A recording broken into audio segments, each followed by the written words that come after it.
guys, welcome to another episode of Punch Me in the Face. We are on the road. We are at a different podcast studio, which may or may not be nicer than our podcast studio. But I want you to welcome my guest, Andrew Taylor, to the Punch Me in the Face podcast. How you doing, Drew? Good, man. Thanks for having me. Thanks for jumping on. I appreciate it. So we're gonna get right to it. A lot of people have asked me over the course of the time that we've been in business together, how old were you when I met you? And which is always like, with all the questions you can ask, that just seems like a weird one. But then again, I'm kind of like, I get it. Like, you were, as far as I know, we met in '08. Is that accurate? I think so, yeah. And you were how old at that time? 18. 18 years old. And, it's funny if you were to ask me, and at that time, when I started at 36, we weren't remotely thinking the same things in life. You know what I mean? I'm like, I had two young kids, trying to figure out what day it is. I know I want a better life for them, for my family. I had a lot of responsibilities. But the thing about your business is you showed me that it didn't matter what your experience was. And it didn't matter which age was. But also, and I don't know if I've said this to you or not, the sales part of anything came really easy to me. There's a lot of things that didn't come easy to me, and you know a lot of them. But the sales part of any company I've ever worked at came really easy to me. Like, I was like, if I just do more of it, I will smoke everybody because I was good at it. And I lacked a lot of other things. And when we got in business together, and you stood up in front of a group, this is what I want to talk about. And you said, because I was always like, dude, tell everybody what you're doing or not doing. Like, don't lie about it. Like, don't try to, because we've all worked at companies they're like, don't say that. It's like, dude, why? It's true. No, don't tell them that happened. It's like, dude, it did happen.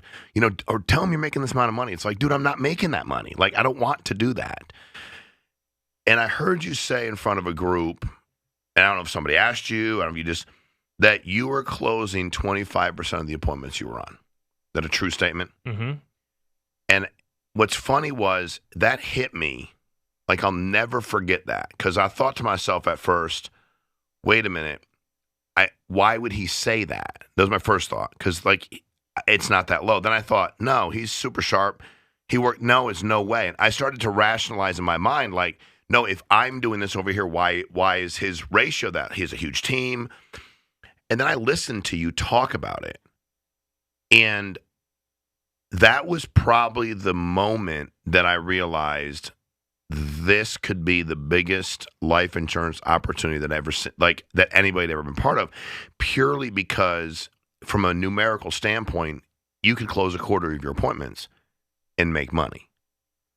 The question is, though, most people that I meet, they hate rejection, like genuinely hate it. You know what I mean? Like when I coach baseball, Atlas is getting older now. When I coach baseball, I told parents, you have to understand that, like, even if your kid's a good baseball player, he's going to fail 7 out of 10 times. That's hard for kids. I'm just letting you know that. Like, you have to understand that it's not like in basketball, you can get closer to the hoop, you can shoot a layup. You're not going to miss 70% of your layups. That would be weird. No matter how uncoordinated you or your kids are, you couldn't possibly do that. In football, you're not going to drop 70% of your passes. It's impossible. You're not going to fumble the ball 70% of the time. You're not going to miss 70% of your tackles. There's just no way it's going to happen. You're not going to miss 70% of the ground balls hit to you. But when you're hitting, you're going to fail 70% of the time.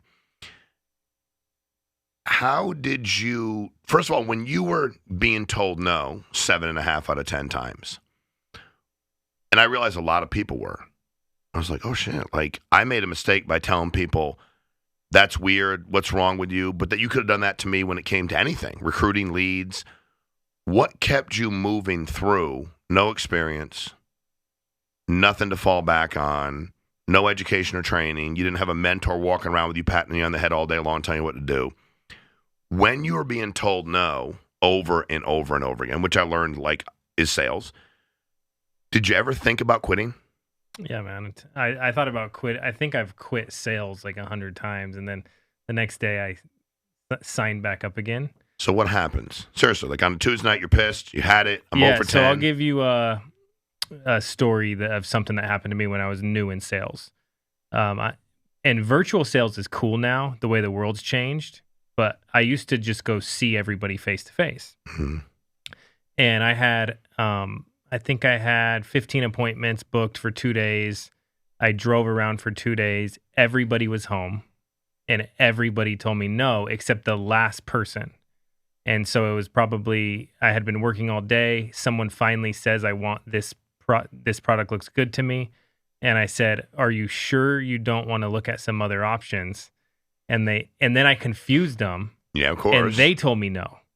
Yeah. So I remember driving home. It was like real starry night. I was looking out at the stars. I'm like, what am I doing? I feel like a crazy person even trying to do this. But the thing is I always talked to people that were doing well, and they would remind me that it does work and that maybe I just need to do some tweaks. So I would look at, like, even though I was bad at first, I would look at what you're doing, what other people were doing, and I go, okay, they're doing it. I can still figure it out. I just have to change some things. Now, for me, I don't know what it was. Like, maybe it took me a long time to learn how to get good, maybe a long time to get my confidence up to get good. But we went through all my appointments, and over 10 years, I had 10,000 appointments. And in the beginning, I remember telling you, I was like, dude, people won't listen to me when I'm in their house. Like, they'll have like a TV dinner and they'll be watching TV and they'll be like, what were you here for again? And I asked you, I was like, dude, how do you get people to listen to you? And you were like, dude, take their remote and turn their TV off. Correct. That was your advice. Yes.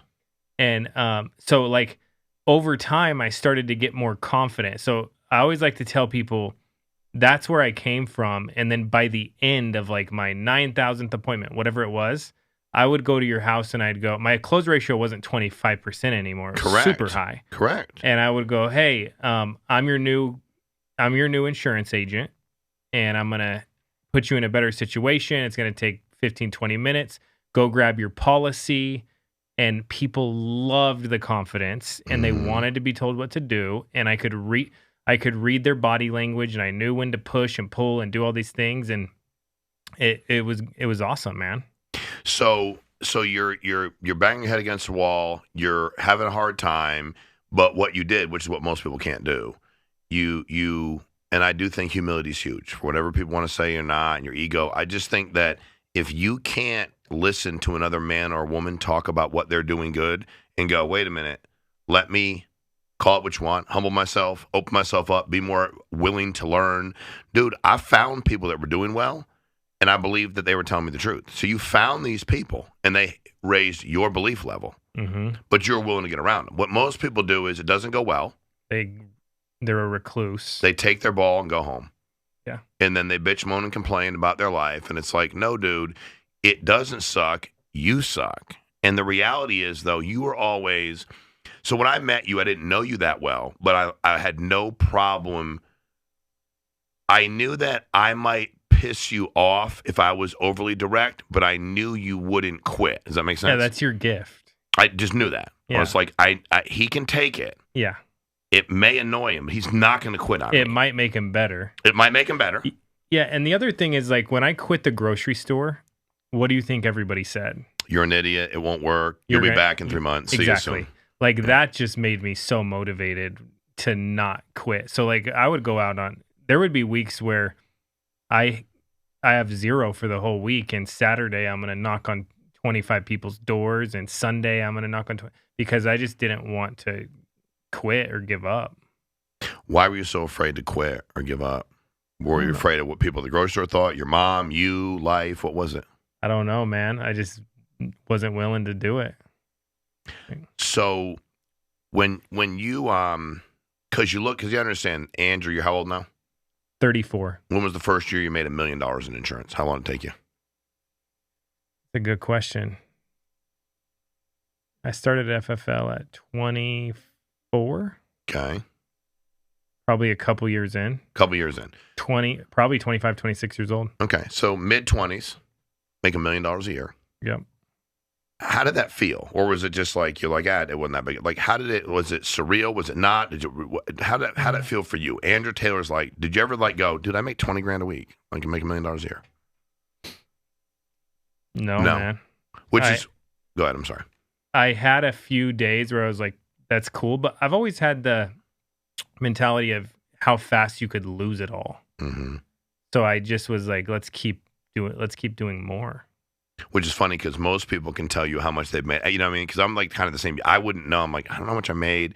You're like, that's a good question. I don't know. And I guess I was, because that wasn't what was motivating you. Not losing, not quitting, not being a failure, not letting the people that talk shit about you have a validation of what they said, not letting your family down. Having a sales team that's winning. Having a sales team. So like, it's funny that you bring that up, because when I used to check my account every day, because it was just about money, I'm like, the company, my business wasn't growing as fast as when I just didn't really care. And I was just like, let's just all go win and help as many people as we can. And it just became it was just gamified. It became a game. Right.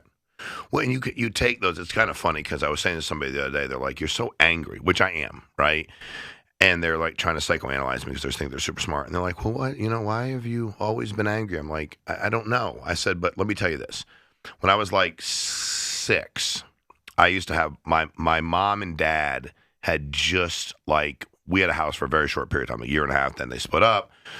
We moved in apartments. My father moved where he moved. But we had this house in this little neighborhood, and we had like a bus stop. And we'd walk like you'd come down the road would split, and it would meet right back up.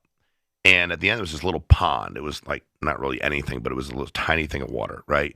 Very lower middle class, but not a bad neighborhood at all. We were okay when my parents were together. We were much better off financially. And I remember walking to the bus stop like my second day.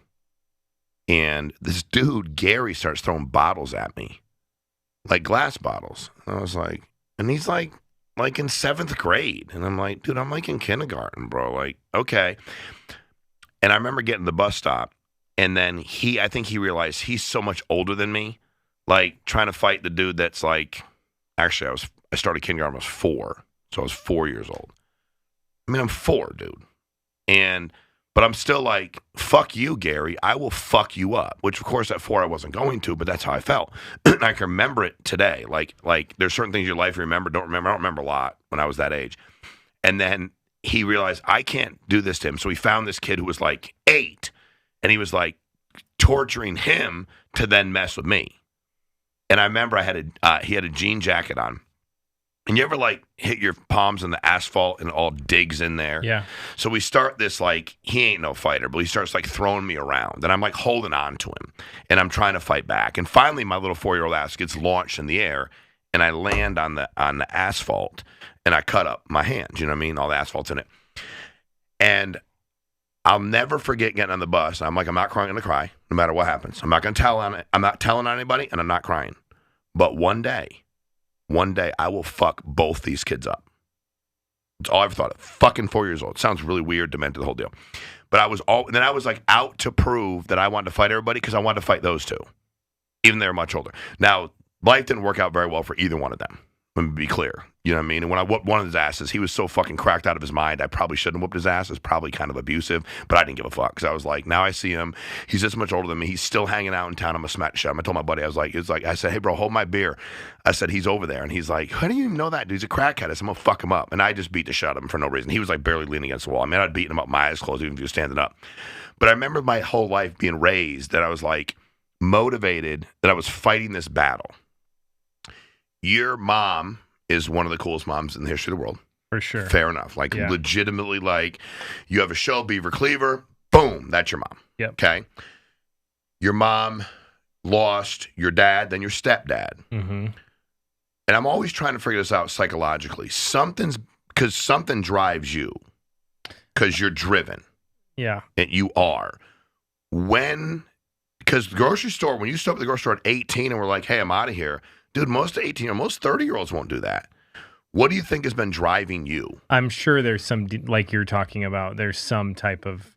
You got to get deep in that one day. Yeah. I mean, my mom had 4 kids, two or 3 jobs. One of them's at a bar at night, like raising us, which we had a great childhood. 100%. But she was worried about money. She couldn't buy a bunch of school clothes. She couldn't send us to summer camp or all these different things.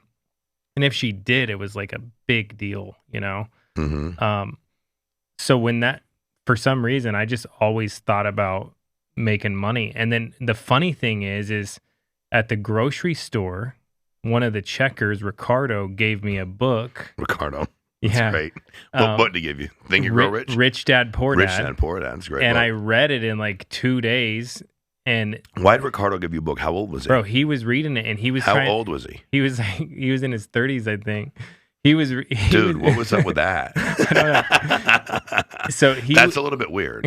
I don't know. But it's okay. It's probably just really genuine mentorship. Yeah. So I read the book though, and it's like you can make money in sales, and instead of buying a bunch of nice stuff, go invest it into something that will make you more money, and the money you make from the investment, go buy nice stuff with it. And like I literally lived my whole life like that. Like how. Oh yeah, no, I've watched. Yeah, like I would just think I'm not buying anything unless it's going to pay me. Correct. I need a return on everything I put out. Yeah. You read that book.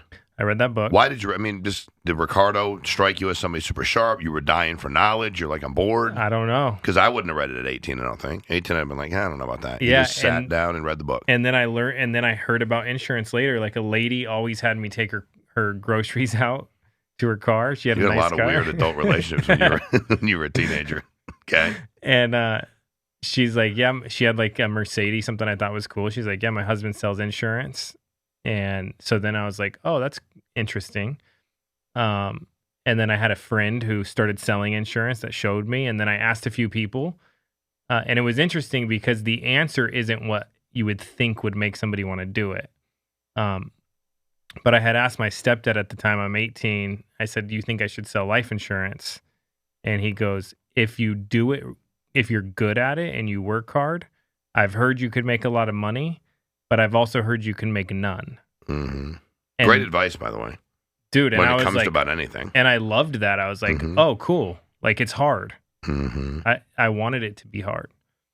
And I would get off my shift at the grocery store, take my apron off, and go see somebody to try to sell them life insurance.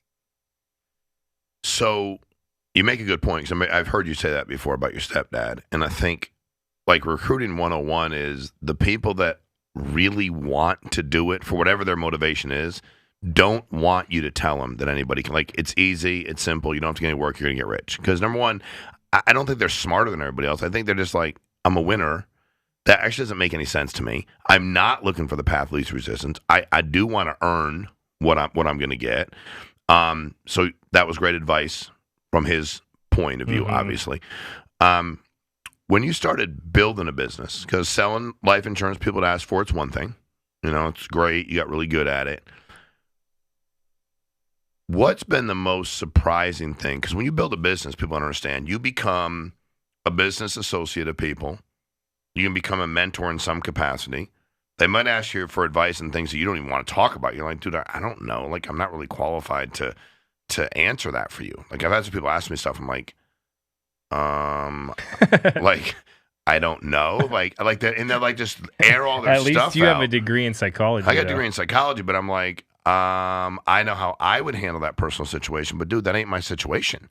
I remember I had a guy come in one day and he's like, hey, my wife's pregnant. And I was like, oh, cool. And he's like, yeah, it's not mine. And I was like, oh. And then he went, well, she's carrying it for somebody else. It was like this whole roller coaster of emotions. And then I finally said, hey, dude, please don't take this the wrong way. I don't have an opinion on any of this. No matter how this story ends, if you're telling me to share it with me, I'm listening to you. But if you're telling me seeking an opinion, dude, I'm well above my pay grade here with her carrying somebody else's kid, but for kind of another reason, and it's not yours, and I'm just kind of out. What has been the biggest thing you've learned managing people, working with people about you? Biggest thing you've learned about you as you're managing people? The biggest thing I've learned about me is I can make a situation good or bad. Explain that. So, like, there's always going to be some type of turbulence in business, right? Always. And my reaction will affect people. Okay? So, there's always a way to find the advantage in the situation and focus on that when you're working with people. So that's something that I've learned. And the other thing is like me having good perspective on business and life.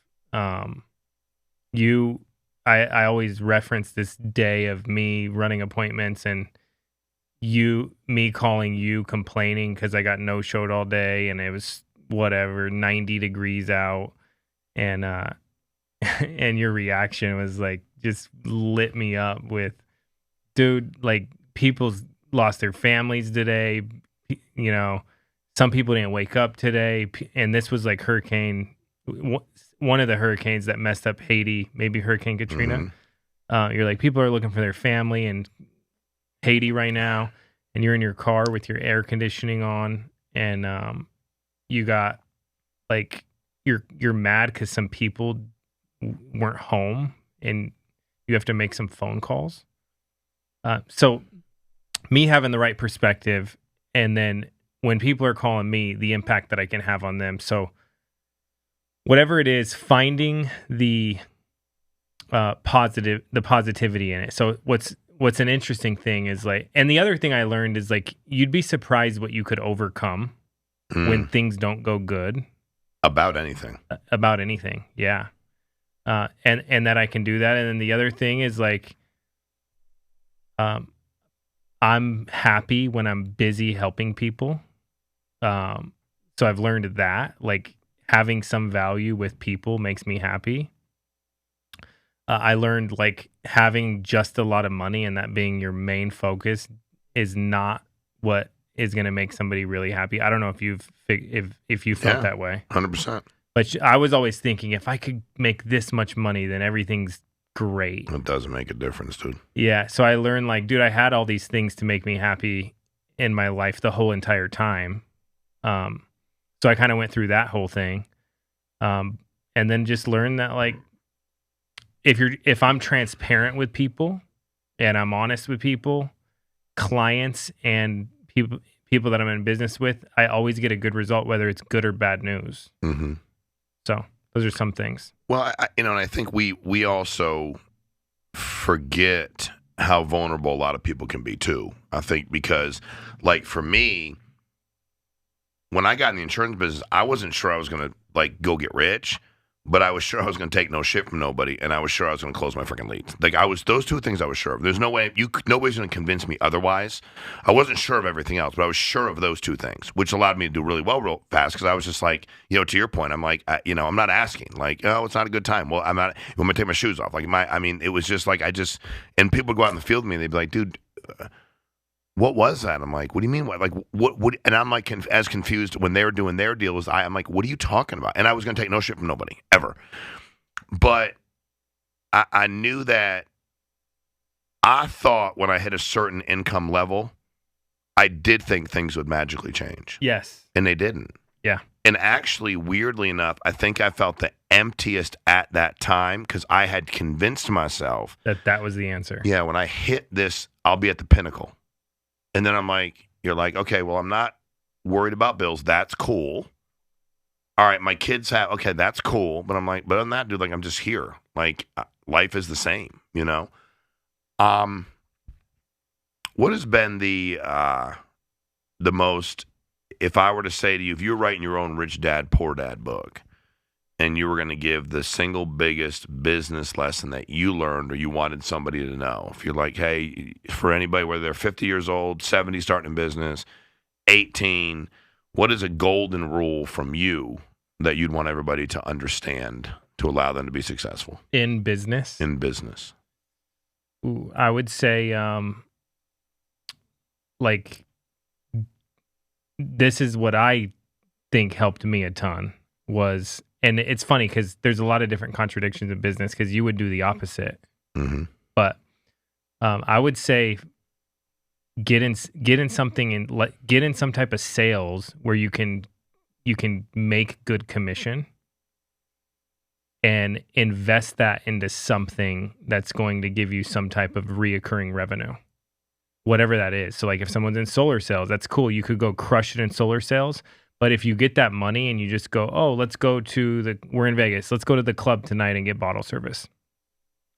Or you can go, hey, I'm going to go invest in building an agency or doing something else or real estate or something like that. Then you can have that, all that stuff compounds over time, big time, you know? And so that's what I've always been interested in. And then it becomes like a game and just like how much of it can we do? We also create your own fear of loss because you enjoy the game so much that if your business didn't generate X, then you couldn't invest it in Y and you couldn't play your game and you would lose that. If it's bottle service or something else, there's not really a fear of loss because somebody else might do it or you might just hang out at your house, but you're not really losing anything. When you become, I remember when I started buying real estate, I became like addicted to buying real estate. Like I got off on buying real estate. Like I was excited to go look at properties. I was excited to make offers. I was excited to look at my portfolio grow. I was excited to drive around Norwich, Connecticut and go, I own that. I remember when I first started taking my kids out with me to get rent.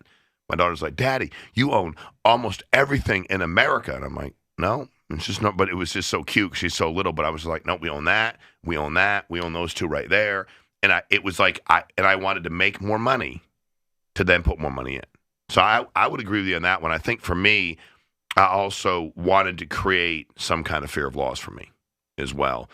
How about personally? If you're writing a book and you're like, I'd want people to know this is the golden rule personally to being happy. What would Andrew Taylor's answer be to that? Shoot, I'd probably say like you could be your own best friend or you could be your own worst enemy, and like you can choose, you know. And I think that has a lot to do with it. But I don't know, man. What makes me happy now is I got kids. Atlas, he's 3, AC, she's 1, and it's just to be a good example, set a good example for them. You know? I heard a guy say to me earlier today, he said, everybody looks at these equations. He was asking me, it was actually really good, and he goes, when you're looking at all these things, you're trying to keep people happy, who do you think about? I'm like, my kids. I started going through his list, and he's like, what about you? Yeah. And I go, what do you mean? He goes, no, what about you? When have you ever thought about making you happy? And I'm like, that's kind of freaking weird because I'm 51 years old, and I'm like, no.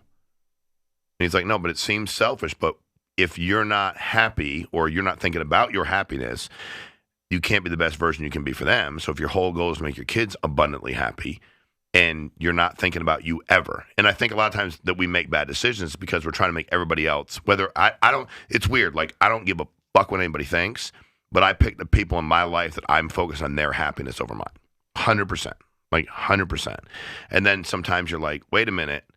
You know, I say as to parents, you're not there, but when your kids get older and they don't need you to feed them. They don't, matter of fact, they're at a point where like I got my own life. They got significant others. They got whatever it is. You'll crave your own happiness so much because you can right now, in my opinion, be miserable as shit personally. I know you're not, but I mean, you could be. And still be happy overall because those kids need so much from you that your validation that you receive from them is so astronomical. Yeah, you're their world. You won't even have time to, but it's almost like you're on that high and then all of a sudden it's like they're both in college now and wait a minute, Atlas is, and all of a sudden you're like, okay, what about me? And that's why I think you always have to be focused too. Like, what about me? And that's a deep deal when you go through it. I mean, mine are 20 and 22 now. So, I'll tell you what, man, we take a lot of pride in the podcast because we're really just trying to help people genuinely alter something in their life by giving them real information. Like the whole, rich dad, poor dad. I had a guy that I knew that coached, and he was kind of like my rich dad, I guess, if you would. So that book made a lot of sense to me. I didn't read it until I was 36.